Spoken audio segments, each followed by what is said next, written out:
श्री गणेशाय नमः। दोस्तों, शास्त्रीय मान्यताओं के अनुसार चैत्र कृष्ण पक्ष की अष्टमी बैसाख, ज्येष्ठ और आषाढ़ महीने के कृष्ण पक्ष की अष्टमी को शीतला अष्टमी पूजन करने का प्रावधान है। इन चारों महीने के 4 दिन का व्रत करने से शीतला जनित बीमारियों से छुटकारा मिलता है। इस पूजन में शीतल जल और बासी भोजन का भोग लगाने का विधान है। श्रद्धालु शीतला अष्टमी का व्रत रखकर माता की भक्ति करके अपने परिवार की रक्षा करने के लिए माता से प्रार्थना करते हैं।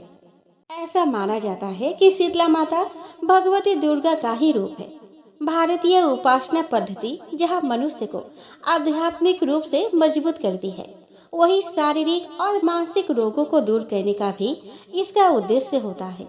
कहा जाता है कि गर्मी के दिनों में शरीर में अनेक प्रकार के पित्त विकार भी प्रारंभ हो जाते हैं। ऐसी मान्यता है कि शीतला अष्टमी का व्रत रखने से छोटी माता का प्रकोप नहीं होता। शीतला सप्तमी और शीतला अष्टमी व्रत मनुष्य को चेचक के रोगों से बचाने का प्राचीन काल से चला आ रहा व्रत है। आयुर्वेद की भाषा में चेचक का ही नाम शीतला कहा गया है। अतः इस उपासना से शारीरिक शुद्ध, मानसिक पवित्रता और खान पान की सावधानियों का संदेश मिलता है। इस व्रत में अष्टमी के दिन कलश स्थापित कर माता का पूजन किया जाता है तथा प्रार्थना की जाती है कि चेचक, गलघोटू, बड़ी माता, छोटी माता, तीव्र दाह, दुर्गंध युक्त फोड़े, नेत्र रोग और शीतल जनित सभी प्रकार के दोष शीतला माता की आराधना पूजा से दूर हो जाए। इस दिन शीतला स्तोत्र का पाठ शीतल जनित व्याधि से पीड़ितों के लिए हितकारी है। स्तोत्र में भी स्पष्ट उल्लेख है कि शीतला दिगंबर है, गर्दभ पर आरूढ़ है, सूप, मार्जनी और नीम पत्तों से अलंकृत है। इस अवसर पर शीतला माँ का पाठ करके निरोग रहने के लिए प्रार्थना की जाती है। साथ ही शीतला माता की व्रत कथा का भी श्रवण किया जाता है। तो आइए दोस्तों, इस वीडियो में हम श्रवण करें शीतला माता की कुछ पौराणिक कथाएं। दोस्तों, एक बार एक राजा के इकलौते पुत्र को शीतला यानी कि चेचक निकली। उसी के राज्य में एक काछी पुत्र को भी शीतला निकली हुई थी। काछी परिवार बहुत गरीब था, पर भगवती का उपासक था। वह धार्मिक दृष्टि से जरूरी समझे जाने वाली सभी नियमों को बीमारी के दौरान भी भली भांति निभाता रहा। घर में साफ सफाई का विशेष ख्याल रखा जाता था। नियम से भगवती की पूजा होती थी। नमक खाने पर पाबंदी थी। सब्जी में ना तो छौंक लगता था और ना कोई वस्तु भुनी तली जाती थी। गरम वस्तुएं ना वह स्वयं खाता और ना शीतला वाले लड़के को देता था। ऐसा करने से उसका पुत्र शीघ्र ही ठीक हो गया। उधर जब से राजा के लड़के को शीतला का प्रकोप हुआ था, तब से उसने भगवती के मंडप में सतचंडी का पाठ शुरू करवा रखा था। रोज हवन व बलिदान होते थे। राज पुरोहित भी सदा भगवती के पूजन में निमग्न रहते थे। राजमहल में रोज कढ़ाई चढ़ती, विविध प्रकार के गरम स्वादिष्ट भोजन बनते। सब्जी के साथ कई प्रकार के मांस भी पकते थे। इसका परिणाम यह होता कि उन लजीज भोजनों की गंध से राजकुमार का मन मचल उठता। वह भोजन के लिए जिद करता। एक तो राजपुत्र और दूसरा इकलौता। इस कारण उसकी अनुचित जिद भी पूरी कर दी जाती थी। इस पर शीतला का कोप घटने के बजाय बढ़ने लगा। शीतला के साथ साथ उसे बड़े बड़े फोड़े भी निकलने लगे, जिनमें खुजली और जलन अधिक होती थी। शीतला की शांति के लिए राजा जितने भी उपाय करता, शीतला का प्रकोप उतना ही बढ़ता जाता, क्योंकि अज्ञानतावश राजा के यहाँ सभी कार्य उल्टे हो रहे थे। इससे राजा और अधिक परेशान हो उठा। उसके समझ में नहीं आ रहा था कि इतना सब होने के बाद भी शीतला का प्रकोप शांत क्यों नहीं हो रहा। एक दिन राजा के गुप्तचरों ने उन्हें बताया कि काछी पुत्र को भी शीतला निकली थी, पर वह बिल्कुल ठीक हो गया है।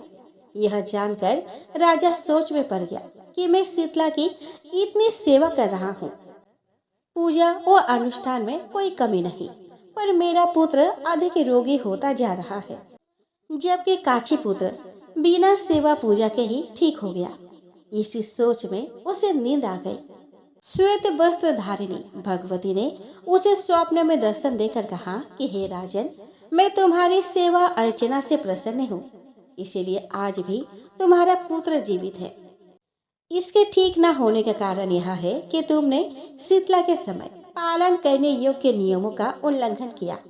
तुम्हें ऐसी हालत में नमक का प्रयोग बंद करना चाहिए। नमक से रोगी के फोड़ों में खुजली होती है। घर की सब्जियों में छोंक नहीं लगाना चाहिए, क्योंकि इसकी गंध से रोगी का मन उन वस्तुओं को खाने के लिए ललचाता है। रोगी का किसी के पास आना जाना मना है, क्योंकि यह रोग औरों को भी होने का भय रहता है। अतः इन नियमों का पालन कर तेरा पुत्र अवश्य ही ठीक हो जाएगा। विधि समझाकर देवी अंतर ध्यान हो गई। प्रातः से ही राजा ने देवी की आज्ञा अनुसार सभी कार्यों की व्यवस्था कर दी। इससे राजकुमार की सेहत पर अनुकूल प्रभाव पड़ा और वह शीघ्र ही ठीक हो गया। इसी दिन भगवान श्री कृष्ण और माता देवकी का विधिवत पूजन करके मध्यकाल में सात्विक पदार्थों का भोग लगाना चाहिए। ऐसा करने से पुण्य ही नहीं मिलता, बल्कि समस्त दुखों का भी निवारण होता है। तो चलिए अब हम श्रवण करें श्री कृष्ण और माता देवकी की कथा। दोस्तों, द्वापर युग में लाखों दैत्यों और अहंकारी राजाओं ने पृथ्वी पर रहने वाली प्रजा को भयभीत कर रखा था।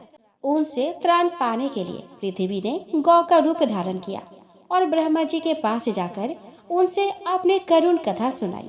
ब्रह्मा जी ने पृथ्वी के कष्टों को सुनकर उसे आश्वस्त किया और वे भगवान शंकर व अन्य देवगणों को लेकर पृथ्वी के साथ भगवान के धाम क्षीर सागर के तट पर गए। भगवान जगत के स्वामी है और सभी के कष्टों को हरने वाले हैं। ब्रह्मा जी ने भगवान की स्तुति करके पृथ्वी के कष्टों की गाथा उन्हें सुनाई। तो भगवान ने उनसे कहा कि ब्रह्मा जी, पृथ्वी के कष्टों के विषय में मुझे ज्ञान है। मैं शीघ्र ही यदुकुल में जन्म लूंगा। उस समय सभी देवगण अपने अपने अंश से वहाँ ग्वाल बाल और गोपियों के रूप में जन्म लेंगे और मेरी प्रिय माला श्री राधा के सेवा के लिए तैयार हो जाएंगे। भगवान शेष भी मेरे बड़े भाई के रूप में वह अवतार लेंगे। तब मैं पृथ्वी का भार हल्का करने का प्रयत्न करूंगा। ब्रह्मा जी, पृथ्वी और अन्य देवगण भगवान की इच्छा जानकर संतुष्ट हुए और अपने अपने धाम को चले गए। उन दिनों मथुरा राज्य में यदुवंशियों का शासन था। मथुरा के राजा उग्रसेन थे और उनके माथुर मंडल और सुरसेन मंडल का शासन यदुवंशी राजा सुरसेन करते थे। सुरसेन ने अपने पुत्र वसुदेव का विवाह महाराज उग्रसेन के भाई देवक के पुत्री देवकी से किया था। विवाह के उपरांत वासुदेव अपनी नवविवाहिता पत्नी देवकी को विदा करके ले जा रहे थे। अपनी चचेरी बहन देवकी को प्रसन्न करने के लिए महाराज उग्रसेन के पुत्र कंस ने उसके रथ की घोड़ों की लगाम अपने हाथों में पकड़ ली और स्वयं रथ को हाँकने लगा। देवक ने प्रचुर धन धान्य देकर अपने पुत्री को विदा किया था। महल से कुछ दूर जाने पर ही आकाशवाणी ने कंस को संबोधित करते हुए कहा, जिसको तू रथ में बैठाकर लिए जा रहा है, उसके गर्भ की 8वीं संतान तुझे मार डालेगी। कंस बड़ा दुष्ट और पापी था। वह भोज वंश का एक कलंक था। आकाशवाणी सुनते ही उसने तलवार खींच ली और अपनी बहन की चोटी पकड़कर उसे मारने के लिए तैयार हो गया। उसके इस धृष्टता को देखकर वहां हाहाकार मच गया। उसके इस कृत्य को देखकर वसुदेव जी ने उसे शांत करते हुए कहा कि राजकुमार, आप भोज वंश के होनहार युवराज हैं और अपने वंश की यश कीर्ति बढ़ाने वाले हैं। बड़े बड़े सूरवीर अपनी वीरता की प्रशंसा करते हैं।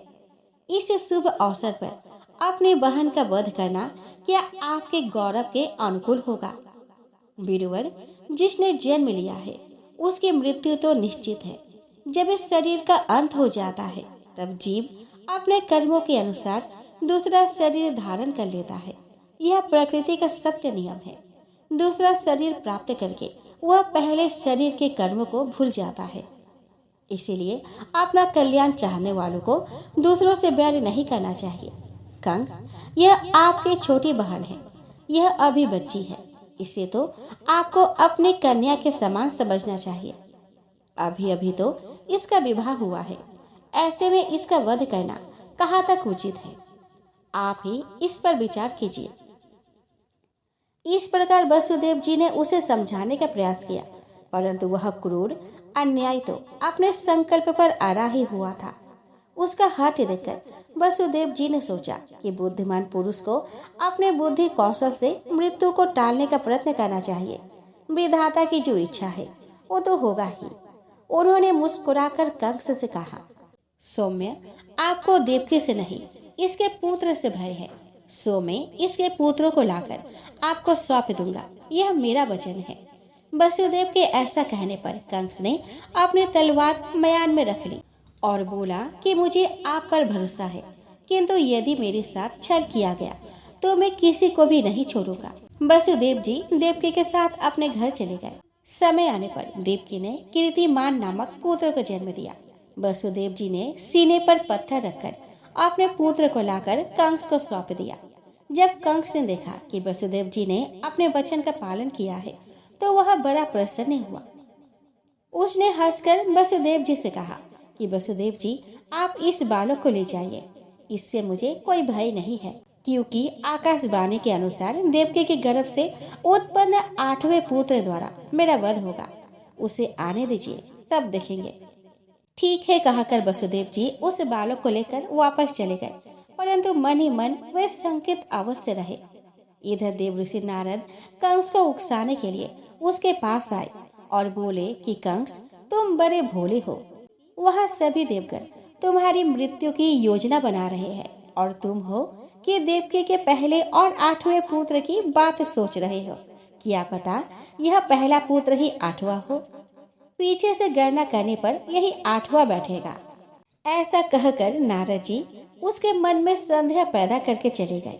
उसने तत्काल अपने सैनिकों को भेजकर वसुदेव और देवकी को बंदी बनवाकर बुलवा लिया और उसे बंदी गृह में डाल दिया। उसने पहले वाले पुत्र के साथ साथ जो भी पुत्र होते गए उन सभी को मार डाला। उसे शंका बनी रहती कि पता नहीं कौन सा बालक विष्णु का अवतार बनकर आ जाए। कंस जानता था कि पूर्व जन्म में वह कालनेमी नामक असुर था और उसे विष्णु ने मार डाला था। उसने भयभीत होकर विरोध करने वाले अपने पिता उग्रसेन को भी बंदी गृह में डलवा दिया और स्वयं मथुरा का शासक बन बैठा। उसने घोषणा करा दी कि उसके राज्य में जो भी नवजात शिशु दिखाई दे उसे तत्काल मार डाला जाए। उसकी इस आज्ञा से सारी प्रजा भयभीत हो उठी। उसके अत्याचार दिन प्रतिदिन बढ़ने लगे। कंस एक तो स्वयं बड़ा बली था, दूसरे उसे मगध सम्राट जरासंध की सहायता और मित्रता प्राप्त थी। कितने ही असुर और क्रूर राजाओं के साथ उसकी मित्रता थी। उनमें प्रलंबासुर, बकासुर, चाणूर, मुष्टिक, तृणावर्त, आघासुर, अरिष्टसुर, द्विविद, पूतना, केसी और धेनुक प्रमुख थे। ये सभी अत्यंत बलशाली थे। बारासुर और भौमासुर भी उसके सहायक थे। इन्हें साथ लेकर वह यदुवंशियों पर बड़ा अत्याचार किया करता था, जिसके कारण वे वहां से भागकर इधर उधर दूसरे प्रदेशों में जा बसे। कंस ने एक एक करके देवकी के 6 बालकों को मार डाला। 7वें गर्भ के रूप में शेष जी भगवान के अंश रूप में आ गए। एक और देवकी को हर्ष हुआ और दूसरी ओर कंस द्वारा उसे मारे जाने का भय भी सताने लगा। तब विश्वात्मा भगवान ने अपने योग माया से कहा कि देवी कल्याणी, तुम्हारे ब्रज में जाने का समय आ गया है। वह प्रदेश ग्वालों और गौओं से सुशोभित है, जहाँ नंद बाबा के गोकुल में वसुदेव जी की पत्नी रोहिणी गुप्त रूप से निवास करती है। इस समय मेरा शेष रूपी अंश देवकी के गर्भ में स्थित है। तुम उसे वहां से निकालकर रोहिणी के गर्भ में रख दो। अब मैं अपने संपूर्ण ज्ञान और बल के साथ देवकी का पुत्र बनूंगा और तुम नंद बाबा की पत्नी यशोदा के गर्भ से जन्म लेना। पृथ्वी पर लोग तुम्हें अनेकों नामों से पुकारकर तुम्हारी भक्ति करेंगे, तुम्हें नव दुर्गा का रूप देंगे। भगवान का आदेश स्वीकार करके योग माया ने वैसा ही किया जैसा उन्होंने कहा था। योग माया ने जब देवकी का गर्भ ले जाकर रोहिणी के गर्भ में रख दिया तो सभी ने बड़े दुख के साथ यही कहा कि देवकी का गर्भ पूरा होने से पहले ही गिर गया। इसके कुछ समय बाद भगवान अपने संपूर्ण कलाओं के साथ वसुदेव जी के मन में जा बसे और गोकुल में योगमाया नंद बाबा के मन में जा बसे। भगवान के उस ज्योतिर्मय अंश को देवकी ने अपने गर्भ में ग्रहण किया और यशोदा ने योगमाया के अंश को। देवकी के गर्भ ग्रहण करते ही कारागार में एक विचित्र प्रकार की आभा प्रस्फुटित होने लगी। देवकी के मन का डर भी स्वतः ही समाप्त हो गया और उसका मन परमात्मा की आराधना में लगा रहने लगा। उसके मुख पर पवित्र मुस्कान रहने लगी।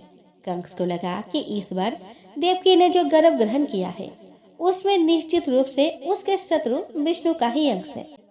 उसने विचार किया कि गर्भवती बहन का हत्या करना कदापि उचित नहीं होगा।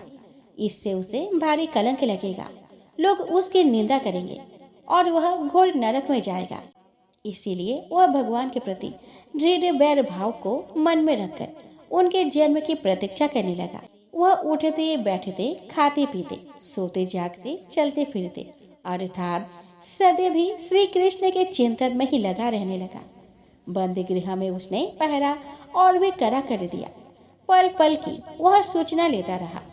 उसी दौरान भगवान शंकर और ब्रह्मा जी सूक्ष्म रूप में बंदी गृह में आए। श्री नारद जी उनके साथ थे। वे सभी सुमधुर वचनों से श्री हरि की स्तुति करने लगे कि हे प्रभु, आप सत्य संकल्प है, सत्य ही आपका रूप है और सत्य ही श्रेष्ठ कारण है। सृष्टि के पूर्व और प्रलय के बाद आप ही स्थित रहते हैं। संसार की स्थिति असत्य होते हुए भी आपकी स्थिति के कारण सत्य प्रतीत होती है। पंच महाभूतों के दृश्यमान सत्यों के कारण आप ही है। आप सभी जीवों में दृष्टा रूप से विराजमान रहते हैं।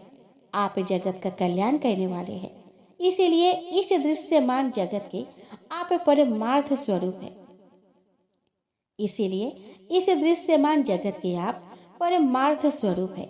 आप समदर्शी हैं। प्रभु, हम आपके शरण में आए हैं। इस संसार रूपी वृक्ष के दो ही पक्षी हैं, एक जीव और दूसरा आप स्वयं परमात्मा। इस वृक्ष की उत्पत्ति के आधार भी आप ही है। आप ही इसमें स्थित रहते हैं और आप ही इसे नष्ट कर देते हैं। हे सर्वेश्वर, आप सभी कष्टों को हरने वाले हैं।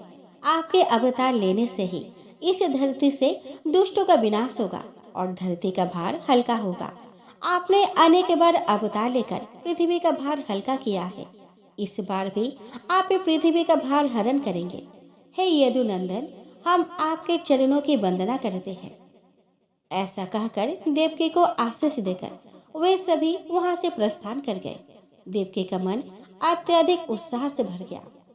रोहिणी नक्षत्र आने पर आकाश के सभी ग्रह, नक्षत्र और तारे शांत हो गए।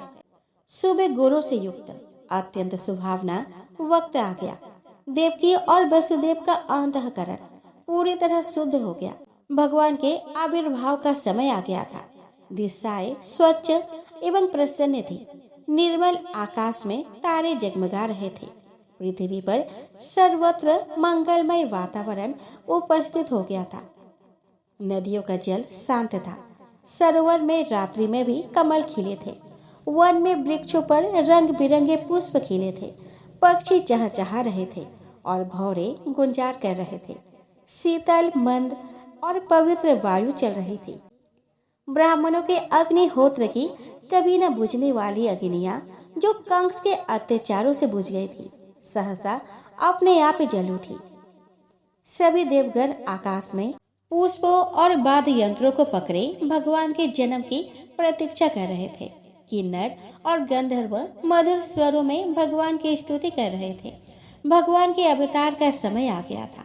चारों ओर घनघोर अंधकार का साम्राज्य फैला था। तभी भगवान श्री हरि ने देवकी के गर्भ से 16 कलाओं से पूर्ण चंद्रमा के समान जन्म लिया। वसुदेव जी ने अपने सामने कमल के समान बड़े बड़े नेत्रों वाले श्याम वर्ण मेघ के समान बालक को देखा तो वे देखते रह गए। उसके घुंघराले बाल, बिंबा फल के समान रक्तिम ओठ, स्वस्थ और कोमल शरीर, वक्षस्थल पर स्वस्ति का चिन्ह, हथेलियों में चक्र, पद्म, गदा और शंख के अद्भुत चित्र, गले में बैजंती माला, कटी में करधनी और पीताम्बर की लंगोटी पहने वह बालक सूर्य की किरणों के समान उद्भासित हो रहा था। उस बालक की अद्भुत छटा देखकर वसुदेव जी की आंखें एकटक उसी पर लगी रही। तभी उन्हें आकाश से सुमधुर शंखों की, मृदंगों की, वीणा की, बांसुरी की और ढोलों की ध्वनियां सुनाई देने लगी। लग रहा था जैसे स्वर्ग के देवता भगवान के जन्म पर अपनी प्रसन्नता प्रकट कर रहे हो। वसुदेव जी का मन परमानंद में लीन हो गया। भाद्रपद कृष्ण पक्ष की अष्टमी तिथि को अर्धरात्रि में भगवान श्री कृष्ण का जन्म हुआ। श्री कृष्ण जन्म उत्सव मनाने की उतावली में उन्होंने उसी समय ब्राह्मणों को 10,000 गायों को देने का संकल्प कर लिया। उन्होंने भगवान स्तुति करते हुए कहा कि हे प्रभु, मैं समझ गया कि आप प्रकृति से परे साक्षात पुरुषोत्तम है। आप सभी बुद्धियों के एकमात्र साक्षी हैं। आप अंतर्यामी, परमार्थ स्वरूप और आत्म स्वरूप है। आप समस्त क्रियाओं, गुणों और विकारों से रहित है। फिर भी इस जगत की सृष्टि, स्थिति और प्रलय आपके द्वारा ही होती है। तीनों गुणों के आश्रय और समस्त जीवों की आत्मा आप ही है। आप सर्वशक्तिमान हैं और सभी के स्वामी हैं। इस संसार की रक्षा के लिए आपने मेरे घर में जन्म लेकर मुझे कृत्य कर दिया है। देवताओं के आराध्य देव, हे प्रभु, यह कंस बड़ा दुष्ट है। इसे जब से यह पता चला है कि आपका अवतार मेरे घर में होने वाला है, तब से उसने हमें यहाँ बंदी गृह में डाला हुआ है। उसने भयभीत होकर आपसे पहले होने वाले हमारे सभी बालकों को मार डाला है। अभी उसके दूत आपके जन्म का समाचार जब उसे जाकर देंगे तो वह शस्त्र हाथ में लिए यहाँ दौरा चला आएगा और आपको उठा ले जाएगा। ऐसा कहकर वसुदेव दुखी होने लगे। देवकी ने जब देखा कि उसका यह बालक अन्य सभी बालकों से विलक्षण है तो वह भी चिंतित हो उठी। वह वसुदेव जी से बोली कि स्वामी, वेदों ने भगवान के जिन लक्षणों का उल्लेख किया है वे सभी इस बालक में मुझे दिखाई दे रहे हैं। भगवान होते हुए भी मानव जीवन के सभी भौतिक लक्षणों से यह युक्त है।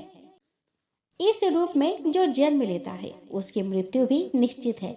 मृत्यु का यह कराल मुख जीव को भयभीत किए रहता है। आपने इस बालक के प्रति मेरी चिंता स्वाभाविक है। वैसे तो भगवान हमारी रक्षा करने वाले हैं, किंतु इस बालक की सुरक्षा के लिए मेरा मन अत्यधिक भयभीत हो रहा है। आप कुछ भी कीजिए पर मेरे इस बालक को बचाइए, अन्यथा कंस किसी भी क्षण यहाँ आ सकता है। यह मेरा अहोभाग्य है कि मुझे इस अद्भुत बालक की माता होने का सौभाग्य प्राप्त हुआ है। फिर भी मेरा मन बड़ा भयभीत है। उसी समय उस बालक के मुख से बोल फूट पड़ी। वह बोला कि माते, भयभीत मत हो, कंस मेरा कुछ भी अहित नहीं कर सकता। पूर्व काल में जब स्वयंभुव मनु के काल में तुम्हारा जन्म हुआ था, तुम्हारा नाम वृष्णि था और वसुदेव सुतपा नाम के प्रजापति थे। तुम दोनों के हृदय अत्यंत शुद्ध थे। जब ब्रह्मा जी ने तुम दोनों को संतान उत्पन्न करने की आज्ञा दी, तब तुम लोगों ने इंद्रियों का दमन करके उत्कृष्ट तपस्या की थी। उस कठोर तपस्या में तुमने सदैव मेरा ही स्मरण किया था। तुम्हारी यह तपस्या देवताओं के 12,000 वर्ष तक चलती रही थी। उसी समय तुम्हारी भक्ति देखकर मैं प्रसन्न हुआ था। तुम दोनों ने मेरे द्वारा वर मांगने के लिए कहने पर मेरे जैसा पुत्र मांगा था। मेरी माया से मोहित होने के कारण तुमने मोक्ष नहीं मांगा था। तब मैं तथास्तु कहकर चला गया था। उस बलिदान के स्वरूप इस काल में मैंने तुम्हारे घर में जन्म लिया था। संसार में शील स्वभाव, उदारता और अन्य गुणों में मेरे जैसा कोई नहीं है। तब मैं तुम्हारे पुत्र प्रियश्री गर्भ के रूप में विख्यात हुआ था। फिर दूसरे जन्म में तुम हुई अदिति और वसुदेव हुए कश्यप। उस समय भी मैं तुम्हारा उपेंद्र नामक पुत्र हुआ। तब मैं छोटा होने के कारण वामन रूप में विख्यात हुआ। तुम्हारे यहाँ इस तीसरे जन्म में भी मैं तुम्हारे पुत्र के रूप में जन्मा हूँ। मेरी वाणी सदैव सत्य होती है। मैंने तुम्हें पूर्व अवतारों का स्मरण कराने के लिए अपना यह रूप दिखाया है। तुम दोनों मेरे प्रति सदैव पुत्र भाव ही रखना। ब्रह्म भाव तुम्हारे मन में ही रहना चाहिए। इस प्रकार वात्सल्य, स्नेह और परम पद की प्राप्ति तुम्हें होगी। भगवान इतना कहकर चुप हो गए। उन्होंने तत्काल एक साधारण शिशु का रूप धारण कर लिया। तब भगवान की प्रेरणा से वसुदेव ने उन्हें अपने गोद में उठा लिया। उसी समय नंद की पत्नी यशोदा के गर्भ से महामाया ने जन्म लिया। उसी योग माया ने द्वारपाल और सभी पूर्ववासियों की समस्त इंद्रिय चेतनाएं हर ली। सभी अचेत होकर सो गए। बंदी गृह के बंद दरवाजे अपने आप खुल गए। आकाश में घनघोर घटाई उमड़ पड़ी और गर्जना के साथ भयानक वर्षा होने लगी। विद्युत कड़कने लगी। यमुना का जल बढ़ गया। उसका प्रवाह गहरा और तेज हो गया। जगह जगह भंवर पड़ने लगी। वसुदेव बालक को लेकर निकले और यमुना पार करके गोकुल पहुँचे। वहाँ उन्होंने अपने पुत्र को यशोदा के सैया पर सुला दिया और उनकी नवजात पुत्री को लेकर बंदी गृह लौट आए। बंदी गृह में फिर पहले जैसी स्थिति हो गई। यशोदा भी नहीं जान सकी कि बच्चा बदला जा चुका है। नवजात शिशु के रोने की आवाज सुनकर द्वारपालों की नींद खुल गई। उन्होंने तत्काल कंस के पास देवकी की संतान का समाचार पहुंचाया। समाचार सुनते ही वह उठा और वस्त्र पहनकर बंदी गृह में पहुंचा। अपने काल के जन्म लेने से वह मन ही मन अत्यधिक व्याकुल हो रहा था। वह गिरता पड़ता। जैसे ही बंदी गृह में देवकी के सामने पहुंचा, देवकी ने रोते हुए उससे प्रार्थना की कि भाई, यह कन्या है, यह तुम्हारा कुछ नहीं बिगाड़ सकती। एक स्त्री की हत्या के पाप से तुम्हें बचना चाहिए। तुमने मेरे सभी बालकों को निर्दया पूर्वक मार डाला है। निर्दयता तुमने मेरे सभी बालकों को निर्दयता पूर्वक मार डाला। अब यह कन्या ही मुझे दे दो। मुझ पर दया करो। देवकी की याचना का कोई प्रभाव कंस पर नहीं पड़ा। वह बहुत क्रूर और दुष्ट था। देवकी को झिड़क कर उस कन्या को उसके गोद से छीन लिया और उसे हवा में उठाकर बड़ी जोर से चट्टान पर पटका। किंतु चट्टान पर गिरने से पहले ही वह योग माया कंस के हाथ से छूटकर आकाश में चली गई और वहां से उन्होंने अपना रूप दिखाया। उनके 8 हाथों में धनुष, त्रिशूल, बाण, ढाल, तलवार, शंख, चक्र और गदा थे। वे दिव्य अलंकारों और वस्त्रों से सुसज्जित थी। योग माया देवी ने कंस से कहा कि हे मूर्ख कंस, मुझे मारकर तुझे क्या मिलेगा? तुझे मारने वाला तो जन्म ले चुका है। अब तू व्यर्थ में बालकों की हत्या का पाप अपने सिर पर मत ले। कंस से ऐसा कहकर योग माया अंतर्ध्यान हो गई। योग माया की बात सुनकर कंस घूर घूर कर आकाश की ओर देखने लगा। जब उसे चेत हुआ तो वह देवकी पर दहाड़ने लगा कि बता, वह बालक कहाँ है? परंतु देवकी ने अपनी अनभिज्ञता प्रकट की और रोने लगी। वह बोली कि भाई, मेरे सभी बालकों को मारने के बाद भी यदि तुझे मुझ पर विश्वास नहीं है तो अब तो मुझे भी मार डाल। ना मैं रहूंगी और न तुझे किसी अन्य बालक के होने की चिंता होगी। एक आकाशवाणी के आधार पर ही तूने जो जघन्य पाप किया है, उससे तुझे कौन बचाएगा? ऐसा कौन है जिसने यहाँ जन्म लिया है और मृत्यु को प्राप्त ना हुआ हो? यहाँ कोई अमर होकर नहीं आता। मारने वाला भी एक दिन स्वयं भी मौत के मुंह में चला जाता है। देवकी की बात सुनकर कंस को बड़ी ग्लानि हुई। उसने देवकी और वसुदेव को बंदी गृह से मुक्त करा दिया और कहा कि बहन, मैं बड़ा पापी हूँ। एक राक्षस भी अपने बालकों को इस प्रकार नहीं मारता जैसे मैंने तुम्हारे बच्चों को मार डाला है। इस बात का मुझे बड़ा खेद है। जाओ, अब तुम सुख से अपना जीवन यापन करो। मेरे किए के लिए मुझे क्षमा करो। ऐसा कहकर कंस ने दोनों को नए वस्त्र आभूषण देकर विदा कर दिया। मार्ग में जाते हुए वसुदेव ने देवकी को श्री कृष्ण के बारे में बताया और इस रहस्य को गुप्त रखने के लिए कहा। इससे देवकी को हार्दिक प्रसन्नता हुई। वसुदेव बोले कि देवकी, हमारे जो बच्चे हमसे बिछुड़ गए हैं वे हमारे कर्मों के ही फल हैं। हमें इसे विधाता का इच्छा जानकर संतोष करना चाहिए। आइए दोस्तों, अब हम श्रवण करें पीपल पथुआरे की कथा। तो दोस्तों, एक बुढ़िया थी। उसने अपने बहू से कहा कि तो दूध दही बेच कर आ। वह बेचने गई तो रास्ते में औरतें पीपल पथुआरे सींच रही थी। उनको सींचता देखकर बहू ने पूछा कि तुम यह क्या कर रही हो। औरतें बोली कि हम पीपल पथवारी सींच रहे हैं, इससे अन्न और धन होता है, 12 बरस का बिछड़ा हुआ पति मिल जाता है। बहू बोली कि ऐसी बात है तो तुम पानी से सींचती हो, तो मैं दूध से सींचूंगी।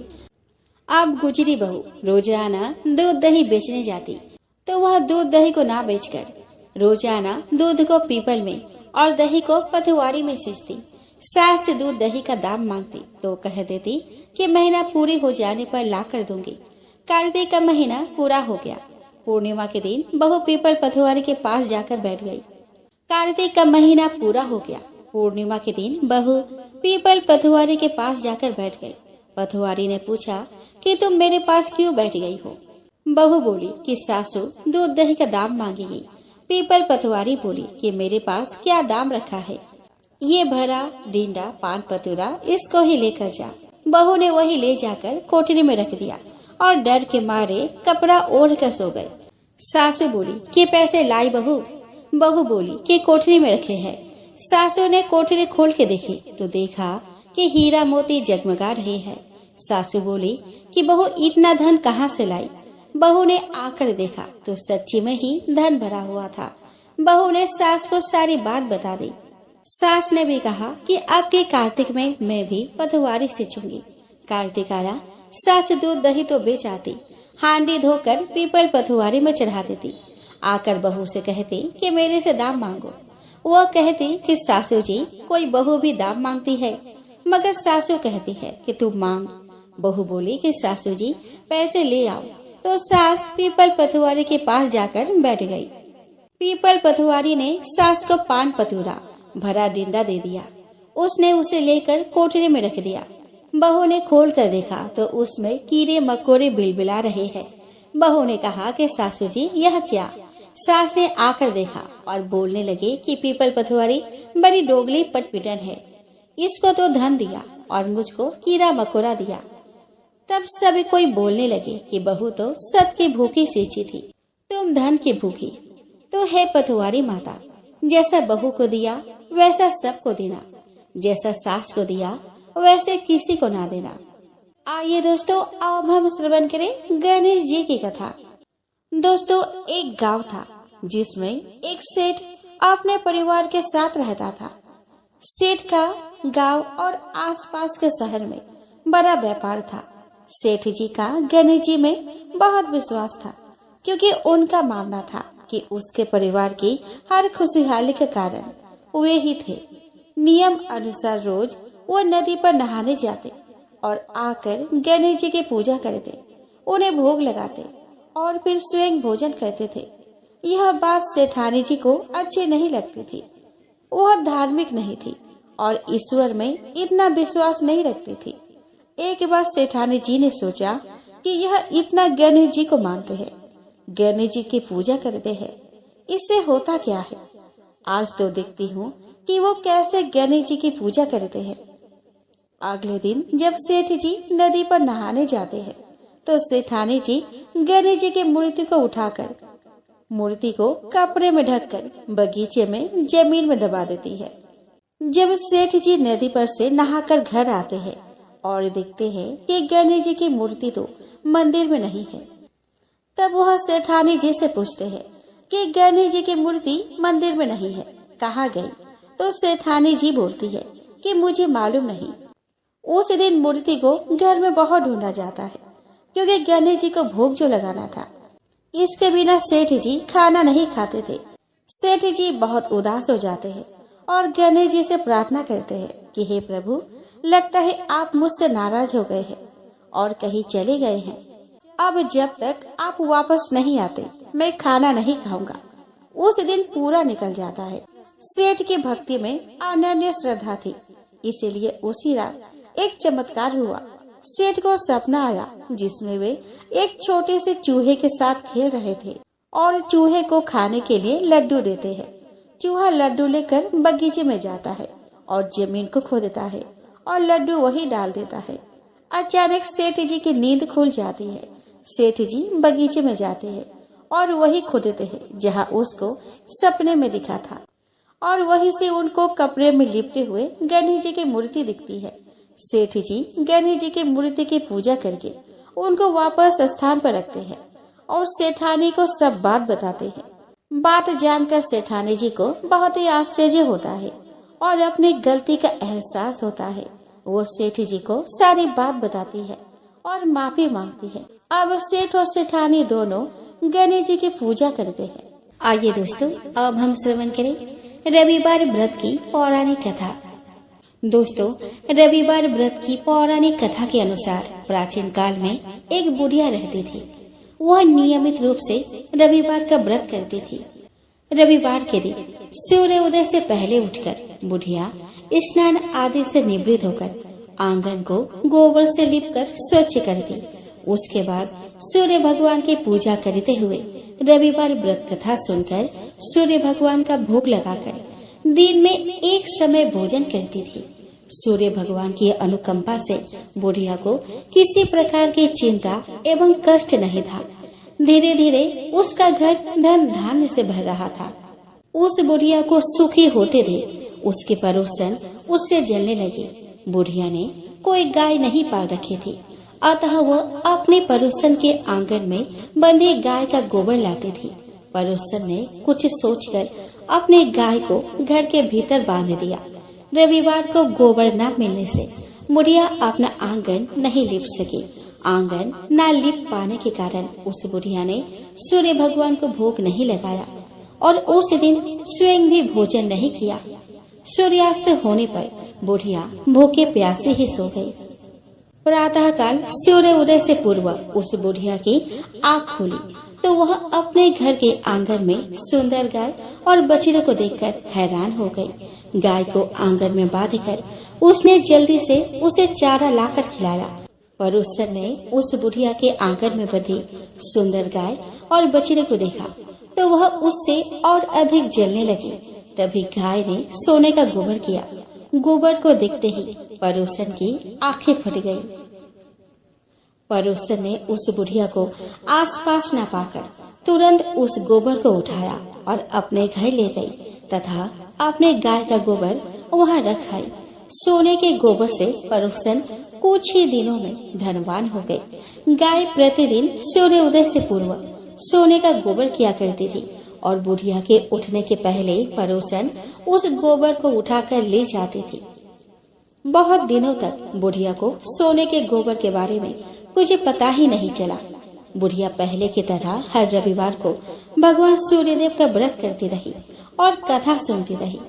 लेकिन सूर्य भगवान को जब पड़ोसन की चालाकी का पता चला तो उन्होंने तेज आंधी चलाई। आंधी का प्रकोप देखकर बुढ़िया ने गाय को घर के भीतर ही बांध दिया। सुबह उठकर बुढ़िया ने सोने का गोबर देखा तो उसे बहुत आश्चर्य हुआ।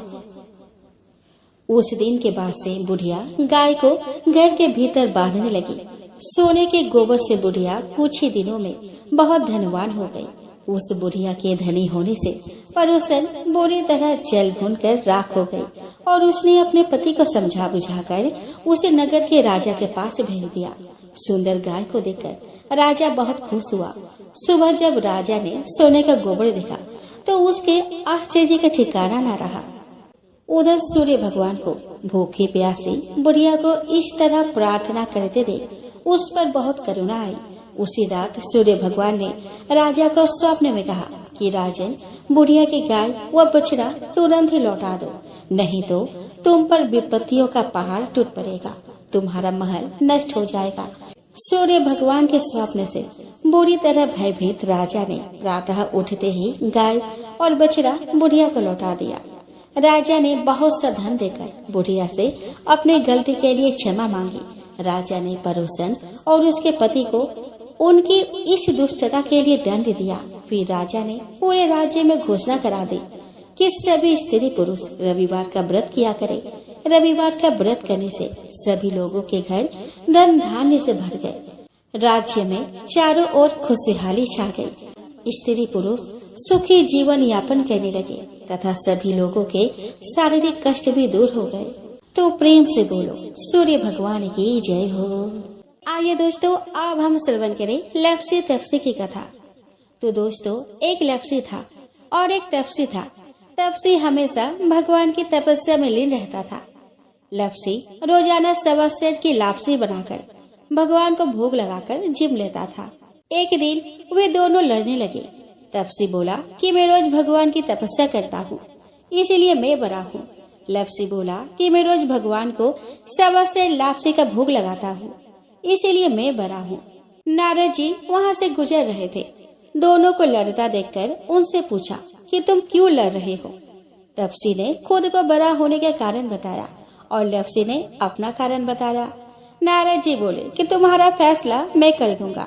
दूसरे दिन लप्सी और तपसी नहाकर अपने रोज की भक्ति करने आए तो नारद जी ने छुपकर 1.25 करोड़ की एक अंगूठी उन दोनों के आगे रख दी। तपसी की नजर जब अंगूठी पर पड़ी तो उसने चुपचाप अंगूठी उठाकर अपने नीचे दबा ली। लप्सी की नजर अंगूठी पर पड़ी, लेकिन उसने ध्यान नहीं दिया। भगवान को भोग लगाकर लापसी खाने लगा। नारद जी सामने आए तो दोनों ने पूछा कि कौन बड़ा है। तो नारद जी ने तपसी से खड़ा होने को कहा तो खड़ा हुआ तो उसके नीचे दबी अंगूठी दिखाई पड़ी। नारद जी ने तपसी से कहा कि तपस्या करने के बाद भी तुम्हारी चोरी करने की आदत नहीं गई, इसीलिए लप्सी बड़ा है और तुम्हें तुम्हारी तपस्या का कोई फल नहीं मिलेगा। तपसी शर्मिंदा होकर माफी मांगने लगा। उसके बाद उसने नारद जी से पूछा कि मुझे मेरी तपस्या का फल कैसे मिलेगा। तो नारद जी ने कहा कि यदि कोई गाय और कुत्ते की रोटी नहीं बनाएगा तो फल तुझे मिलेगा। यदि कोई ब्राह्मण को भोजन करवाकर दक्षिणा नहीं देगा तो फल तुझे मिलेगा। यदि कोई साड़ी के साथ ब्लाउज नहीं देगा तो फल तुझे मिलेगा। यदि कोई दिए से दिया जलाएगा तो फल तुझे मिलेगा। यदि कोई सारी कहानी सुने लेकिन तुम्हारी कहानी नहीं सुने तो फल तुझे मिलेगा। तो दोस्तों, उसी दिन से हर व्रत कथा कहानी के साथ लप्सी तपसी की कहानी भी सुनी और कही जाती है।